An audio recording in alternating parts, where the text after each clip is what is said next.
안녕하세요. 현재 43세 된 유부남입니다. 처음엔 저를 버리고 떠난 아내를 원망도 했지만 아내의 속사정을 알고 난 후 아내를 원망했던 제 자신한테 화가 나네요.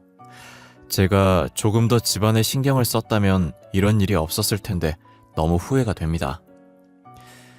저는 23살이라는 이른 나이에 유부남이 되었고 동시에 한 아이의 아빠가 되었습니다.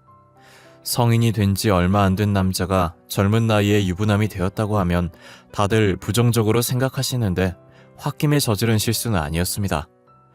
제 아내를 만나고 이 여자를 놓치면 안 된다, 꼭 결혼해야지 라는 확신이 있었습니다. 그러다 운 좋게 저희에게 아이가 찾아온 거였죠. 저희 부부는 고등학교 선후배로 만났습니다. 제가 3학년이었을 때 아내는 1학년이었어요. 처음엔 학교 선후배 사이에서 아는 오빠 동생 사이로 발전했어요. 저도 그렇고 아내도 그렇고 초반엔 서로에 대해서 별 감정이 없었는데 같이 있는 시간이 많아서 그런지 자연스럽게 사귀게 되었습니다. 학교에서 유명한 커플이 되었죠. 사귀는 동안 저희는 학업 성적도 놓치지 않았습니다. 저는 자동차 부품 만드는 엔지니어가 되고 싶었고 현대자동차 계열에 입사하고 싶었죠. 하지만 나름 관리했던 학교 성적이 부족했는지 관련 교내 활동이 적었는지 원서를 얻는 족족 불합격했습니다. 많이 좌절하게 되었죠. 오빠, 왜 그렇게 기죽어 있어? 꼭 관련 전공을 선택해야지만 꿈 이룰 수 있는 거 아니잖아. 그렇지만 내가 목표로 했던 학교에서 불합격 소식을 들으니까 기분이 좋진 않네. 뭐가 부족했는지 모르겠어. 성적도 전교에 있고 생활기록부도 좋은 말뿐인데 뭐가 부족한 게 있겠어. 그냥 그 교수들이 오빠의 진가를 못 알아본 걸 거야. 너무 자책하지 말고 어깨 피고 다니시죠. 계속 내가 부족했던 거라고만 생각하게 돼. 희진아, 너무 힘들다. 이제 곧 대학 원서 접수 기간도 끝나는데 이대로 고졸로 남을까봐 겁나. 걱정 마 오빠. 기회 하나가 사라지면 다른 기회가 열린대. 원장님이 그랬어. 내가 그랬지? 우리 원장님 성견지명 있으시다고. 믿어봐. 고마워. 희진이 너 덕분에 조금은 힘이 생기는 것 같아. 너도 나처럼 좌절하고 싶지 않으면 지금부터라도 열심히 노력해. 나중에 후회해봐야 소용없잖아. 아내는 저를 위로해줬고 용기를 북돋아줬습니다.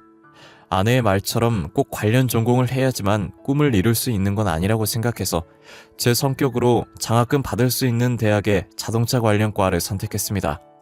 그렇게 저는 졸업하게 되었고 대학을 가게 되었습니다. 저는 성인이고 대학생이어서 수업 시간이 자유로웠지만 아내는 고등학생이었습니다. 제가 수업이 늦게 끝나면 아내는 제 학교 안에 있는 카페에서 기다리곤 했습니다. 반대로 제가 수업이 없는 날은 하교 시간 맞춰서 학교 앞으로 가서 만나곤 했죠. 나이 앞자리가 달라져도 서로 잘 만났어요. 커플 중 한 명이 나이에 변화가 있으면 대화가 잘 안 통한다고 하잖아요. 저희처럼 20살이고 18살이면 확실히 생각의 차이가 난다고들 하는데 아내가 철부지 고등학생처럼 느껴지지 않았습니다. 제가 과제나 시험 때문에 힘들어하면 아내가 오히려 토닥여주고 용기를 심어줬어요. 그런 아내에게 더 빠져들었던 것 같습니다. 어느덧 아내는 고등학교 졸업을 앞두고 있었고 저희는 만난 지 3년 차가 되었습니다. 저는 결심했습니다. 아내를 놓치기 싫다고, 앞으로는 진지하게 만나고 싶다고요. 지금까지는 둘의 미래를 생각하고 만난 게 아니라 순간에 집중해서 만난 거였거든요. 아내의 졸업식에 찾아가 꽃다발과 함께 말했습니다. 희정아, 나 이제 너 아니면 안 될 것 같아. 앞으로 우리 진지하게 만나보자. 서로의 미래를 같이 할 수 있게 말이야. 남자친구이자 너의 가족이 되고 싶어. 오빠, 고마워. 우리 앞으로도 더 노력해서 이쁘게 사귀자. 오빠 말대로 서로에게 기대기도 하고 힘이 돼주기도 하고 그렇게 만나자. 그러자. 더 노력할게. 더 좋은 남자친구가 될 수 있게, 희정이의 든든한 보호자가 될 수 있게 노력할게. 그렇게 아내와 전 20대 성인이 되었고 더 진지하게 미래를 이야기하게 되었죠. 한 번도 서로의 가정사 얘기는 하지 않았지만 미래를 함께하기 위해선 그런 얘기도 필요하더라고요. 아내가 온전하게 기억하는 어린 시절은 보육원에서 살아왔다고 했어요. 보육원장 말로는 추운 겨울이었고 눈도 많이 오는 밤에 문 앞에서 아내를 발견했고 체온이 많이 낮아서 바로 병원으로 데리고 갔다고 했대요.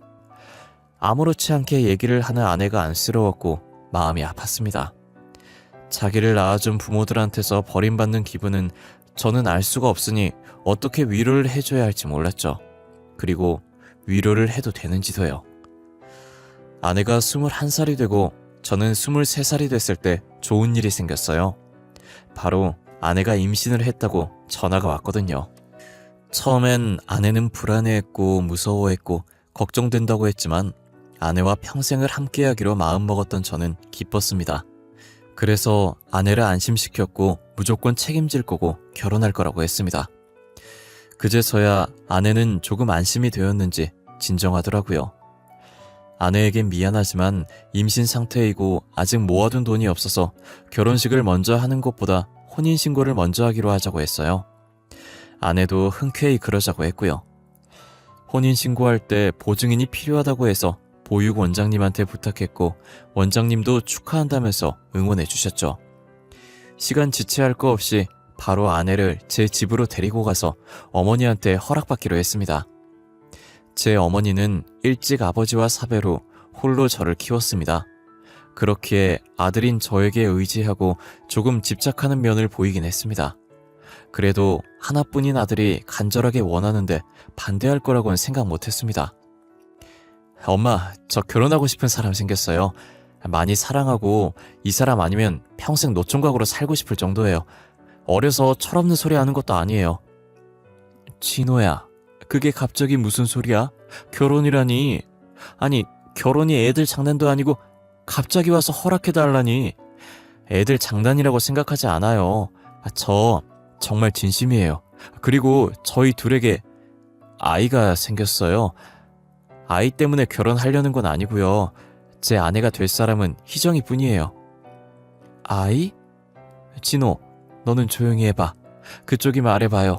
아이는 무슨 말이고 결혼을 한다니. 그쪽 부모님도 다 알고 있어요?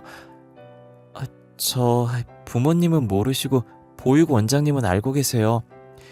어머니 죄송하지만 저도 오빠도 둘 다 진심이에요. 허락해 주세요. 뭐? 보육 원장님? 지금 고아라는 거예요? 어디서 고아 주제? 우리 아들을 꼬셔서 덜컥 임신해서 허락을 받으러 와. 보육 원장은 당연히 지 자식이 아니니까 쉽게 허락하겠지. 그런 식으로 말하지 마세요. 희정이한테 신뢰되는 말이잖아요. 저희들 결혼하는데 부모님이 계시든 말든 무슨 상관이에요. 저희만 행복하면 되는 거잖아요. 아까 엄마가 얘기했지. 결혼은 애들 장난이 아니라고. 고아를 어떻게 네 짝으로 허락하냔 말이야. 아휴, 어디 가서 엄마 창피해서 며느리라고 소개라도 할 수 있겠니? 우리 집에 재벌도 아니고 저도 아빠 안 계시잖아요. 그렇게 치면 저도 어디 가서 떳떳하지 못할 입장이라고요. 네 아버지는 돌아가신 거잖아. 너랑 저 여자랑 상황이 같다고 생각해? 철없이 굴지 말고 정신 차려, 진호야. 응?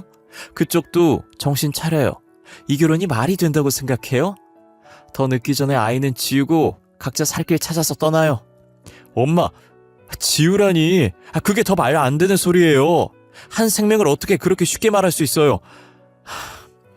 저 엄마한테 오기 전에 이미 혼인신고하고 왔어요. 돌이킬 수 없어요. 그만 포기하시고 허락해주세요. 뭐? 뭘 했다고?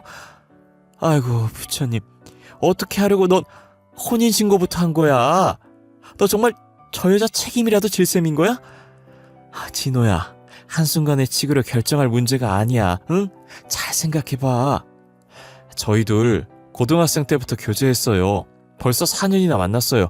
그 정도면 충분히 겪어봤고 희정이에 대해서 알 만큼 알아봤다고 생각해요.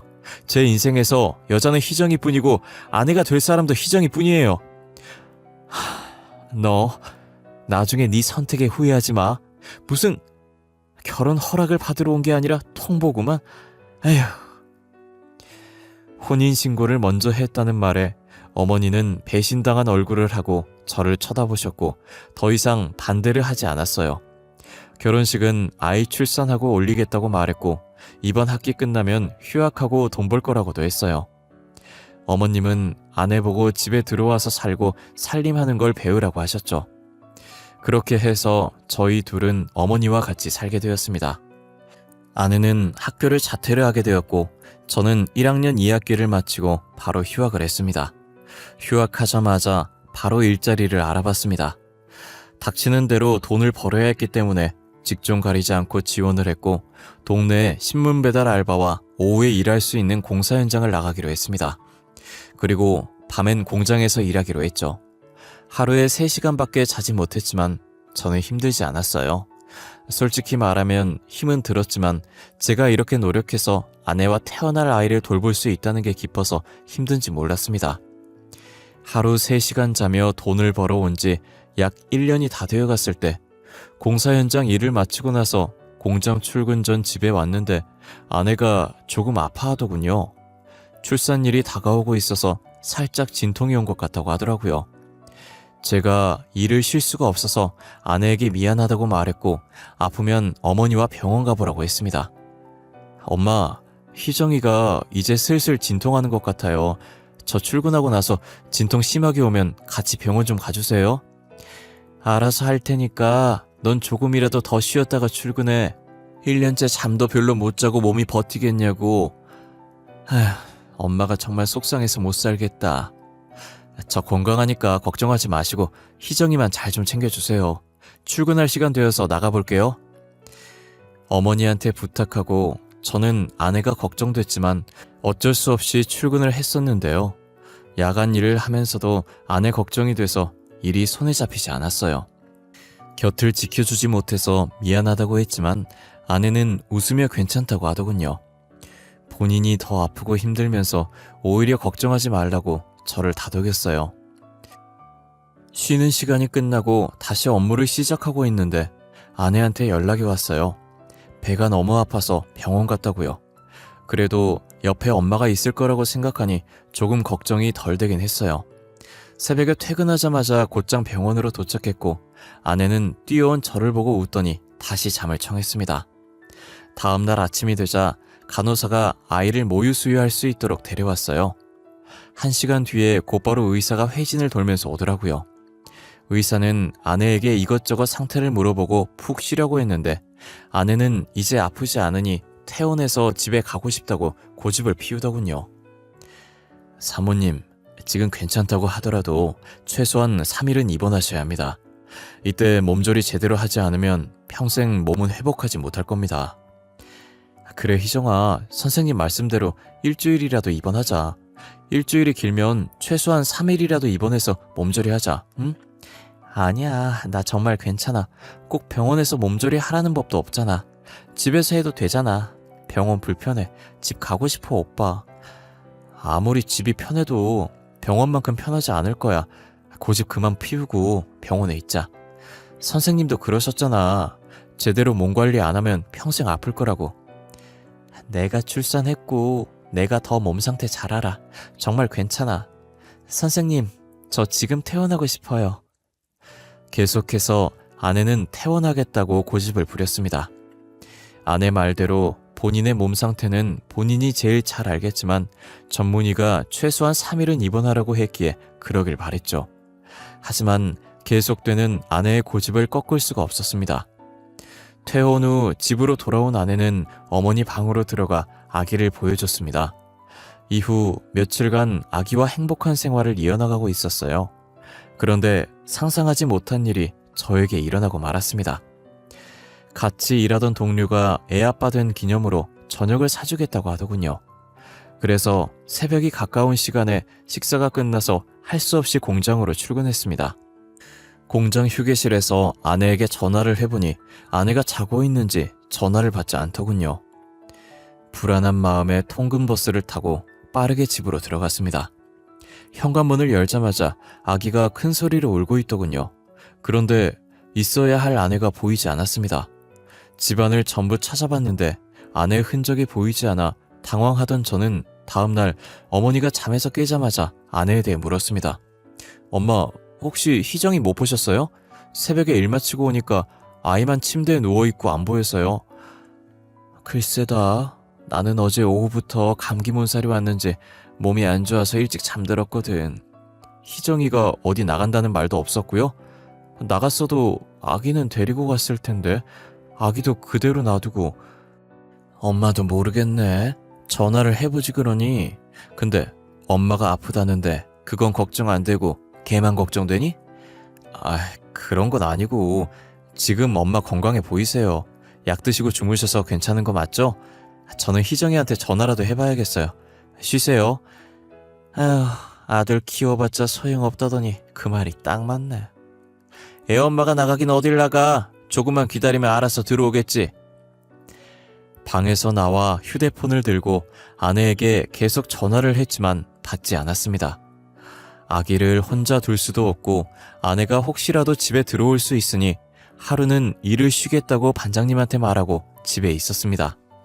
옷장과 신발장을 확인했지만 아내 물건은 그대로였어요. 아내가 제 발로 집을 나간 건지 알 수 없던 저는 가까운 파출소에 실종 신고를 하러 갔는데요. 아내가 어제 밤부터 연락이 되질 않아서 실종 신고 좀 하려고 하는데요. 아내요? 에이, 성인이 무슨 실종이라고. 혹시 아내가 수상한 적은 없었나요? 뭐 폰을 숨긴다든지 자주 외출을 하다던가. 지금 무슨 말씀을 하고 싶으신 거죠? 제 아내 출산한 지 얼마 안 된 사람입니다. 수상한 짓 한 적도 없고요. 빨리 실종 신고 해주시고 수사해 주세요. 성인이 실종되는 일은 잘 없습니다. 그런 일이 있더라도 극소수이고요. 잘 생각해 보세요. 최근에 집을 나갈 만한 이유가 분명히 있었을 겁니다. 이보세요. 지금 제 아내가 바람이라도 폈다는 건가요? 증거 있어요? 제 아내 아시냐고요? 알지도 못하면 그런 말 하는 건 아니죠. 증거가 있었으면 선생님이 실종 신고하러 왔겠습니까? 아까도 말했다시피 실종이 아닐 겁니다. 바람이 아니라면 가출이라도 했겠죠. 당신 경찰 맞습니까? 시민이 신고를 하면 이런 식으로 대하나요? 그러다가 제 아내가 잠깐 나갔다가 모르는 사람한테 납치라도 당한 거면요. 그땐 어쩌시려고 이런 식으로 대하는 겁니까? 예. 선생님, 말씀대로 신고 접수해드릴게요. 하지만 다 큰 성인이고 뚜렷한 목적이 보이지 않으니 실종 신고 말고 가출 신고로 접수해드리겠습니다. 됐습니까? 여기 불친절로 민원 넣으려면 어떻게 해야 합니까? 이래서 시민들이 안심하고 지낼 수 있겠냐고요. 순경이 아내를 불륜녀로 몰아가는 게 어이없고 화가 났습니다. 제가 민원 넣겠다고 하니 신고 접수한 순경 말고 옆에 있던 다른 순경이 와서 저를 달래며 진정시켰고 귀가하라고 하더군요. 저는 흥분한 마음을 가라앉히고 집으로 돌아왔습니다. 그때까지도 아내는 집으로 돌아오지 않았습니다. 제가 알고 있는 아내 친구들에게 연락을 돌렸지만 다들 아내와 연락이 안 된다고 하더군요. 아내의 가출 신고를 하고 나서 저는 더 이상 생계를 이어나갈 수 없었습니다. 경찰에서 제대로 수사해주지 않을 것 같아서 개인적으로 전단지를 만들어서 시민들에게 나눠주기도 했어요. 전단지를 배포하고 나서 제보 전화가 왔지만 모두 다 포상금에만 관심이 있었던 연락이었습니다. 별로 도움되는 제보는 없었죠. 제가 밖에서 아내를 찾는 동안 어머니는 연로하신 몸으로 아직 갓난아들의 육아를 도맡아 해주셨어요. 그로 인해 원래 건강이 좋지 않았던 어머니도 몸 상태가 급격하게 나빠지셨죠. 결국 아내를 2년 넘도록 찾아놨었지만 찾지 못했고 같이 살던 어머니는 이제 거동도 불가능할 정도로 건강이 나빠지셔서 병원에 들렸지만 의사는 제게 마음의 준비를 하라고 하더군요. 병원에서 해줄 게 없다며 간단한 수액만 맞춰주고 집에서 쉬려고만 하셨습니다. 방에 어머니를 눕혀드리고 나가려고 했지만 어머니가 제게 할 말이 있다며 잠시 앉아보라고 하더군요. 진호야, 이때까지 내가 너한테 말 못한 게 있는데 2년 전에 행방불명된 네 아내 말이다. 아무래도 나 때문인 것 같구나. 엄마, 그게 무슨 뜻이에요? 희정이가 집 나간 게 엄마 때문이라니요. 자세히 말 좀 해주세요. 너희 둘 임신했다고 찾아와서 허락해달라고 했을 때 그의 가족 사정을 알고 애기 핑계로 네 앞길을 막는다고 생각했어. 엄마, 제발요. 저는 잘난 게 뭐가 있다고 똑같은 사람을 그렇게 괴롭히신 거예요. 어떻게 책임지시려고요? 걔가 상처받는 게 뭐가 대수겠니? 나한테는 내 아들이 더 중요하지. 너 없을 때 매일 화내면서 안 해도 될 집안일을 시켰고 걔가 많이 힘들고 서러웠을 거다. 어떻게 그렇게 사람한테 모질게 대하실 수 있어요? 엄마도 같은 사람이잖아요. 내가 그렇게 못되게 굴어도 시어머니라고 웃으면서 착하게 구는 게 더 싫었어. 고아 주제에 더럽게 끈질기고 계속 네 앞길 망칠 거면 사라지라고 말해버렸지. 그 다음날 사라졌더구나. 네가 힘들어하고 괴로워하는 모습에 후회 많이 했어. 그래서 속죄하는 마음으로 손주를 키워왔어. 어떻게 그 말을 지금에서야 하는 건데요?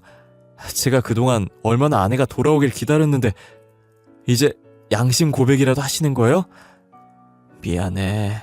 엄마가 너무 어리석었어. 내가 살아있는 동안 그 아이를 찾았다면 용서를 빌고 싶었는데. 저는 더 이상 어머니의 말을 듣기 힘들어 집을 나와버렸습니다. 아내가 집에서 그런 취급을 받았을 거라곤 꿈에도 생각하지 못했어요. 그런데도 힘든 티 전혀 내지도 않고 꿋꿋이 혼자서 견뎌온 아내 모습이 머릿속에 그려져서 미칠 것만 같았죠. 그깟 돈이 뭐라고, 돈 버는 게 뭐가 대수라고 집안일에 대해서 이렇게 까막눈이 되었는지 남는 건 상처와 후회밖에 없었습니다. 공원에서 홀로 앉아 3시간 동안 스스로를 자책하고 어머니를 미워했다가 귀뜸이라도 해줬더라면이라고 일어나지 않는 일들을 생각했어요. 격해진 감정을 가라앉히고 아내에게 모질게 굴긴 했어도 저를 낳아준 어머니이기에 상태가 걱정돼서 집으로 들어갔죠. 방문을 열어보니 어머니는 눈을 감고 있었는데 불안한 마음에 가까이 다가갔습니다. 숨소리가 들리지 않더군요. 본능적으로 휴대폰을 들어 119에 신고를 했어요. 의사가 마음의 준비를 하라고 했지만 준비할 시간도 주지 않고 가버린 어머니와 마지막으로 살아계실 때 나눴던 대화가 떠올라 죄책감에 숨이 턱턱 막히더군요. 정신없이 장례가 끝났습니다. 아내의 실종 신고를 했던 파출소에 전화해서 접수 취소를 해달라고 했습니다. 어머니 유품을 정리하고 어머니와 아내 둘 다 잃은 죄책감에 평생 여자는 만나지 않을 거라고 다짐했어요.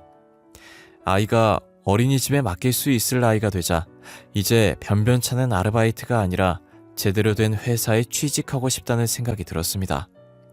그래서 대학교에 다시 복학해서 2년을 공부해서 졸업장을 받았고 자동차 정비 전공을 살려 정비소에 취직하게 되었죠. 아들도 커갈 동안 저는 그 정비소에서 5년 동안 일했습니다. 사장님도 제 사정을 모두 알고 계셔서 아들이 정비소에 놀러 오게도 해주셨죠. 돈 벌겠다는 의지로 5년 동안 정말 열심히 일했습니다. 그렇게 5년 동안 습득한 노하우와 지식들로 제 명의로 정비소를 차리는 데 성공했습니다. 직원도 고용하고 사장이 되다 보니 집에서 혼자 있는 아들에게 더 집중할 수 있었어요. 안녕하세요. 준이 아버님이시죠?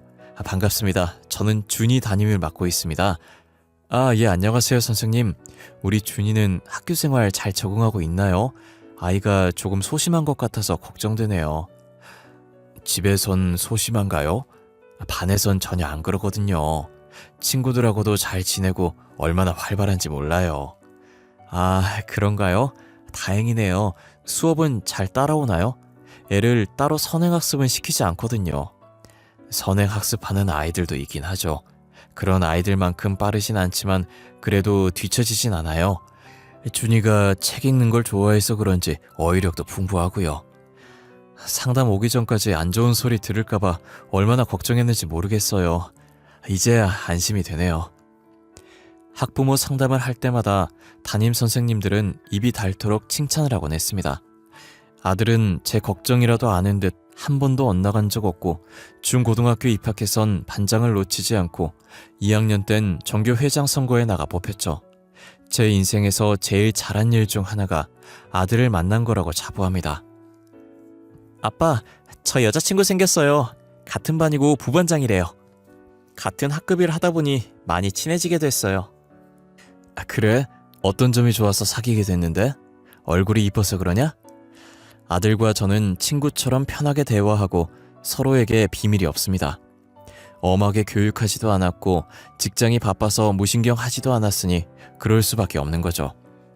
아들도 제 노력을 알아줘서 고맙기도 했고요. 제 눈엔 당연히 이쁘죠. 일단 성격이 너무 좋아요. 계산적이지 않고 굳은 일까지 개의치 않고 하려고 해요. 조금 사려도 될 텐데. 너희 엄마도 그랬었어. 그런 면에서 아빠도 반했지 뭐야. 언제 한번 데리고 와서 얼굴이라도 보여줘. 궁금하네. 아들 애인이 어떤지. 아, 그러면 요번 주말에 시간 되세요? 시험 기간이라서 같이 공부하기로 했는데 우리 집에 살려고요. 아빠는 아들이 시간 빼달라고 하면 언제든지 가능하지. 그럼 간식이라도 해놓을까? 그날 떡볶이 해놔야겠다. 좋아요. 우리 둘 다 떡볶이 좋아하거든요. 저도 아빠처럼 빨리 가정 가지고 싶어요. 안정적인 가정. 저는 아들에게 아내의 이야기를 숨기지 않았어요. 모든 상황을 다 말하지 않았지만 아내가 아들을 싫어해서 떠난 게 아니라 아내도 어렸고 감당할 수 없는 일이 있었다는 식으로 말이죠. 아들은 겉으로 이해한다고 했는지 진짜 이해했는지 모르겠지만요. 저처럼 빨리 가정을 가지고 싶다고 하면 저는 응원할 겁니다. 어느덧 아들은 고등학교를 졸업했고 여자친구와 같은 대학교를 가게 됐습니다. 성인이 되어도 아들의 연애는 문제가 없었습니다. 그리고 여자친구를 데리고 와서 이젠 진지하게 미래를 함께하고 싶다고 결혼 전제로 만나고 싶다고 하더군요. 옛날 제 모습이 생각났습니다. 그땐 아내가 임신한 상태였지만 아들 커플은 혼전 임신을 하지 않았다는 것만 달랐어요. 또한 결혼을 반대했던 어머니의 모습도 떠올라 저는 군말 없이 허락해줬어요. 아버님, 심심하지 않으세요? 오늘 준이랑 영화 보기로 했는데 같이 보실 수 있나 해서 전화드렸어요. 둘이 데이트하지. 괜히 끼어드는 거 아닌가 모르겠네. 굳이 아빠 안 챙겨도 돼. 챙기는 게 아니라 제가 보고 싶어서 그래요. 아버님 못 본 지 2주일이나 지났잖아요. 이러다 얼굴 까먹겠어요. 벌써 얼굴 안 본 지 2주나 됐다고? 그래, 같이 영화 보자. 밥은 아빠가 사줄게. 준이가 그러는데 아버님 쌈밥 좋아하신다면서요. 저도 좋아하는 음식이거든요. 영화관 근처에 맛집이 있어요. 거기서 저녁 먹어요, 우리. 그래, 너희들 어디 있니? 아직 영화관 안 갔으면 아빠가 데리러 갈게. 아니에요. 이미 영화관에 있고 표도 예매해놨어요. 아버님만 오시면 돼요. 어느 날은 예비 며느리는 영화 보자며 불러냈고 본인이 저를 보고 싶다고 애교를 피웁니다. 또 다른 날은 전라도로 음식 여행을 가는데 맛있는 게 너무 많다며 같이 가서 먹자고 제안하기도 했고요. 여행 갔다 오면 항상 제 선물을 사옵니다. 남을 잘 챙기고 계산적이지 않다는 아들 말이 맞았습니다. 하지만 전 왜 애비 며느리를 보면 누군지는 모르지만 계속 누구를 닮았다고 생각이 들더군요. 아들 커플은 고등학생 때부터 지금까지 3년간 연애를 하고 21살이 됐을 때 정식으로 결혼하고 싶다고 인사받더라고요. 저는 묻지도 따지지도 않고 그러라고 했습니다. 그리고 결혼 비용은 신경 쓰지 말고 하고 싶은 대로 하라고 했죠. 아내와 올리지 못한 결혼식을 아들이라도 제대로 치렀으면 좋겠다는 마음이 있었거든요. 결혼 전제로 만났을 땐 둘이 그럴 일은 없겠지만 헤어질 수도 있다는 생각에 가정사에 대해서 물어보지 않았지만 형식적으로 물어봤어요. 어떤 집안이든 상관없이 반대를 하지 않을 거니까요. 저 보육원에서 컸어요. 그 부분이 조금 걸리죠. 아유, 괜히 아빠가 미안하구나. 그런 거 신경 쓰지 않으니까 걱정하지 마. 준이도 온전한 부모님 밑에서 큰 거 아니잖니. 그래도 준이는 아버님이라도 계시잖아요. 저는 두 분 다 안 계시니까요. 부모들끼리 결혼하는 것도 아니고 너희 둘이 살 건데 그런 게 무슨 상관이라고. 기죽어 있지 말고 그러지 말고 식사나 마저 해. 이제 곧 부부가 될 두 사람과 저녁 식사를 끝내고 집으로 돌아왔습니다. 아들을 키워오면 몇 번 꺼내지 않았던 아내 사진이었는데 그날따라 아들이 결혼한다고 생각하니 문득 아내 생각이 많이 나더군요. 아내 사진을 보며 생각에 잠겼습니다. 그러고 보니 예비 며느리를 보면서 계속 누군가를 닮았다는 생각이 들었는데 젊은 시절 아내가 떠오르더라고요. 결혼 허락하고 나서 2달 후 형식적인 상견례 자리를 마련했다고 하더라고요. 시간에 맞춰 식당으로 가니 예비 며느리는 보육원에 일이 생겨서 보육원장이 늦을 것 같다고 양해해달라고 했습니다. 저희 셋은 먼저 식사를 하게 되었죠. 아버님, 조금 피곤해 보이세요. 무슨 일 있으셨어요? 눈도 충혈되셨고요. 요즘 경기가 안 좋아서 매출이 조금 줄었거든. 직원을 몇 명 줄이고 나니 일손이 부족해서 오랜만에 일 좀 했더니 힘들어서 그런가 봐. 힘내세요. 기회 하나가 사라지면 다른 기회가 열린대요. 더 좋은 일이 생기려고 잠시 힘든 거라고 생각하세요. 마지막에 예비 며느리가 했던 말이 계속 귀에 맴돌기 시작했습니다. 그 말은 저에게 안 좋은 일이 생기고 힘들어하고 주춤거리면 아내가 용기를 북돋아주기 위해 자주 해줬던 말이었습니다. 토씨 하나 틀리지 않고 저렇게 말하는 사람이 몇이나 있을까요? 세 사람이 식사를 다 해도 보육원장은 나타나지 않았습니다. 보호하고 있는 아이가 보육원 앞에서 교통사고를 당했다고 하네요. 크게 다친 건 아닌데 오늘은 못 뵐 것 같대요. 죄송해요 아버님, 어렵게 시간 내주셨는데. 아니야, 그 아이가 무사하다고 하니 다행이네. 다시 이런 자리 만들지 말고 주소랑 전화번호 주면 아빠가 따로 만날게. 어떻게 그래요? 두 분은 처음 보시는 거고 결혼 허락 후 정식으로 처음 인사드리는 거잖아요. 아니야, 거창하게 상견례 할 게 뭐 있어. 이런 건 그냥 형식적인 거잖아. 내가 따로 가겠다고 미리 말만 해놔. 정말 말도 안 되는 상상이고 확률이 희박하다고 생각하지만 분위기도 많이 닮았고 아내가 저한테 했던 말을 며느리가 똑같이 했다는 사실에 일말의 기대감이 생겼었어요.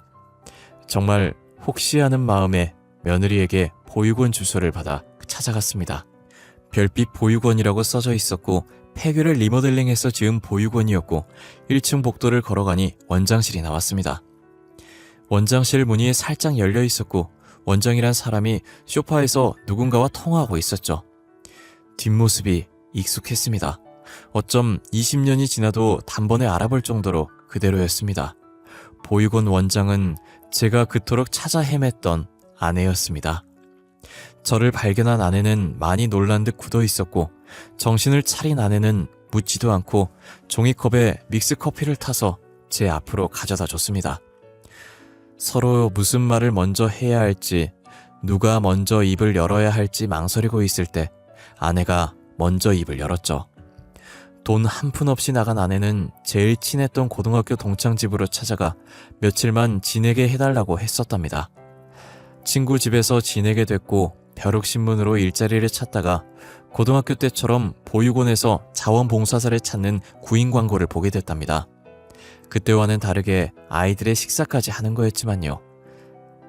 한동안은 아기 생각나서 밤에 잠도 못 잤어.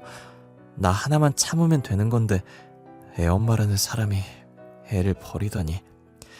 자책하지 마. 난 충분히 네 입장 이해할 수 있어. 너도 그때 성인 된 지 얼마 안 됐잖아. 너 잘못 없어. 다 우리 엄마가 잘못한 거지. 솔직히 말하면 자원봉사하는 것도 내 애한테 저질렀던 잘못을 속죄하기 위해서 한 것도 있어. 그래, 알아. 네 마음 다 알아. 누구도 너한테 삿대질 할 수 없어. 엄마가 먼저 살아야 애도 키울 수 있다고 생각해.